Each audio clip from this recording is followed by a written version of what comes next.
Okay, so have you ever felt like no amount of external validation could truly satisfy you? So in today's video, I'll share my journey of how contentment trumps satisfaction and how that shaped my life. Let's get into it. Hi, this is Francisca, and this is my mid-crisis life. So the other day, I was talking to a colleague at work, this woman that I had never met before, and I was showing her like I was showing her the reach on my Instagram page, and saying, "Look, man, like 40 something thousand people have seen my videos. Whether they like them or not, I don't know, right? But it's growing. Look how cool this is." And then as I was showing her, I got this message that came through that actually was quite helpful. It was like quite a constructive uh, message, a piece of constructive criticism where this person said, look, I've come across your page. You seem very intelligent, but some of your videos, you just seem like you're rambling. Like maybe have a think about how you're editing your reels. Because I can see that you've got something to say, but maybe it's not coming across. Anyway, my fragile little ego was immediately like, oh, everybody hates me. I'm going to die inside. And she said to me, so you got 40,000 people who have seen your videos, and you've got one semi-negative comment. Like, what are you complaining about? like, what's the issue? And I was explaining to her, about my need for external validation and, that I need these things. I need these things in order to feel worthy. And she said to me, okay, but, it's 40,000 people that have seen it. At what point are you going to be satisfied? At what point is it going to be enough? And, in all honesty, the truth is that it's never going to be enough. That's the truth. There's never going to be a point at which I am satisfied. There's never going to be a point at which I am satiated by my achievements. Because my need to be validated comes from a deep, deep deficit of not being validated as a child, of not being told that I was good enough no matter what I did, but actually being told the opposite, that if I didn't do this, then I had no value whatsoever, and then being disowned both figuratively, metaphorically, and physically disowned by my parents on multiple occasions throughout my childhood. For me to be able to get to a point where I am satisfied, really, I would need to go back in time and have parents who loved and supported me. That would be the only way that really and truly this thing about me would be satisfied. And you know what I spoke about? You know what I said to her? I said, there's a difference between being satisfied and being content. And the thing is that I am content in accepting that this is something that I will continuously be searching for. Because, every part of our personality is the sum of its parts, right?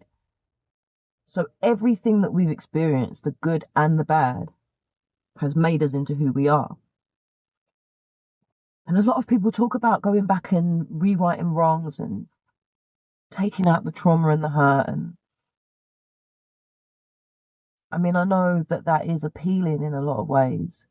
And I can't speak about severe trauma, things that should never happen to any human being ever, like things that are completely inhumane and torturous.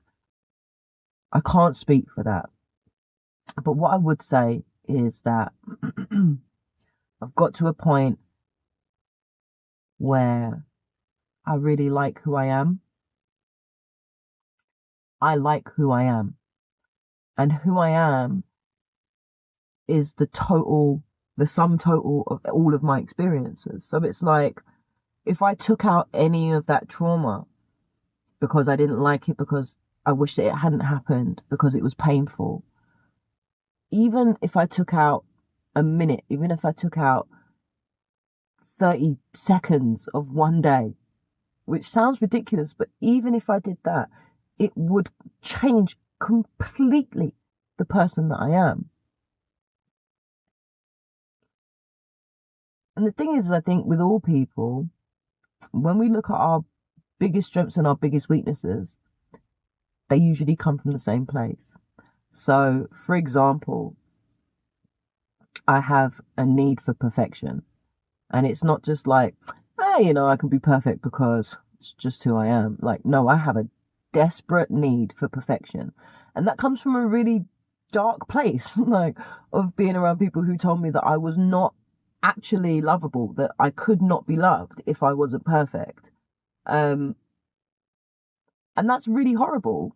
But at the same time, that need for perfection pushes me to achieve. It pushes me to be the best that I can be. It's pushed me to into a good career, into a good lifestyle, and a good level of education, or and a good amount of money in my pocket, if that's what I want to do. It pushes me to go to a job and get outstanding in every single fucking thing that they throw at me, and to be held by judges and psychologists and all the rest of it. It feeds that need in me. So as much as there are unhealthy things, there are also positive things that come out of it. And it's kind of like that yin and yang and that duality of everything, right? And I guess in terms of like being satisfied with being enough, with being told that I'm enough by more and more and more people, I feel like every single person in the entire world could write me a love letter. Every single person in the entire world could write me a love letter, and I still would not be satisfied, because it's something within me that could never be satisfied, because it started from when I was younger.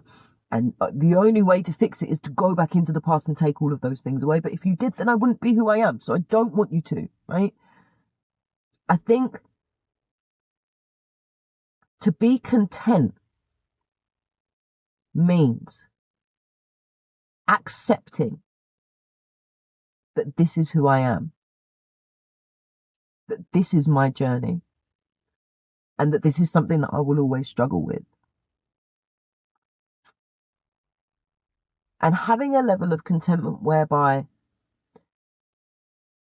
even if my emotions are spiking up and down, because I'm not a robot, right?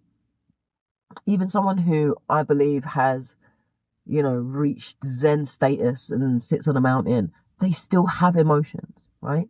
It's about whether or not you allow those emotions to fuel your behavior. It's about whether you allow those emotions to fuel your thinking. It's about whether or not you become embroiled in the emotion, and now you as a person are spiking up and down, rather than these emotions that are happening inside of you and you remain steady irrespective of what your emotions are doing. And I think that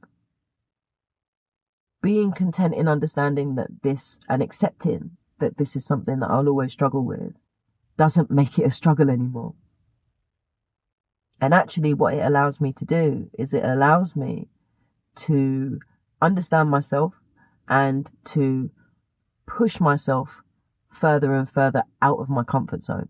So only through accepting that this is who I am, and only through being content and not being caught up in my emotions, have I been able to go from, sitting in my tiny box and having one person say, oh, I'm not really sure if that sentence makes sense on this report here, Fran, and that's spinning my world out, to me putting myself on a platform where there's the potential of hundreds or thousands or hopefully millions of people that I don't know saying mean fucking things about me on the internet. If I wasn't able to be content in accepting who I was, then there was no way that I'd be able to push the envelope like that. And the thing is, I always say, you know, that we only grow in discomfort. We don't grow by staying in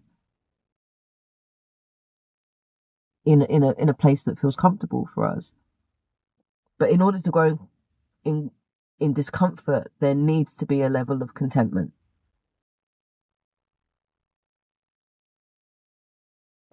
And you know the other thing as well, just thinking about it now, I just feel like, fuck man, like, who wants to live in bliss? Like, I don't want to live in bliss. I don't want to live the rest of my life completely satisfied. Like, oh, I've reached the pinnacle. I've reached self-actualization. Like, there's nothing that I struggle with and nothing that I worry about. I have eternity to live in bliss. And also, simultaneously, there is a version of me right now that is in bliss. I've come here to learn. I've come here to journey. I've come here to work. Like, and I talk about hard work. Hard work is just self-love. This is all that it's really about. For me, anyway. I'm not ready to be in bliss yet.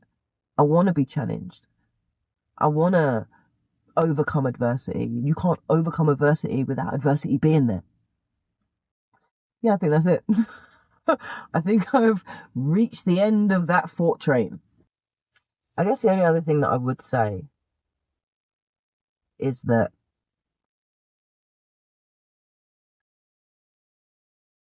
everything comes from somewhere, right? Whether our behaviors come from really positive things that have happened to us or whether our behaviors come from negative things that happen to us, everything has a derivative. Everything has an origin. And when it comes to particularly things that have come, behaviors that have been born out of a negative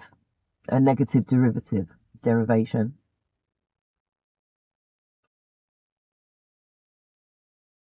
I think understanding how that's being applied in a way that is toxic and in a way that is distorted. Understanding that the way that this is affecting you is toxic and distorted is like the first step.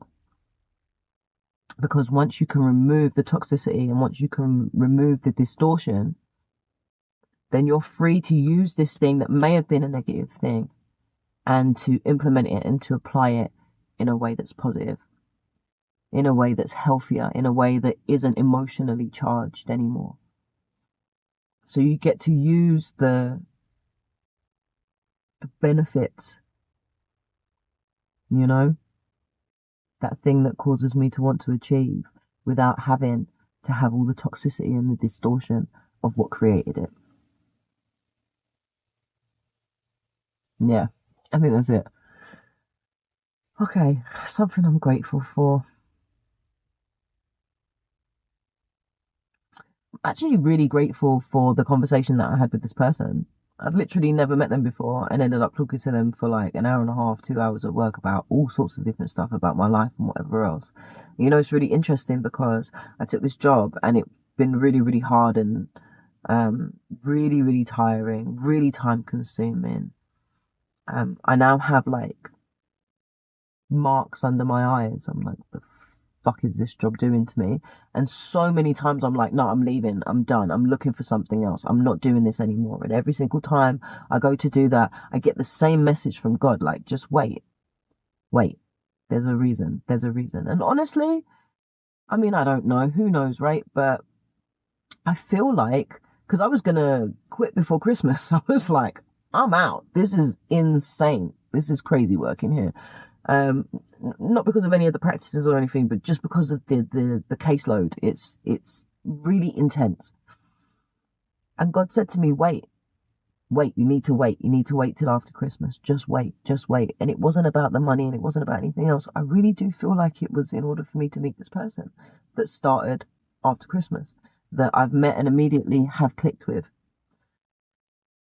That may be me being really sentimental. Who knows?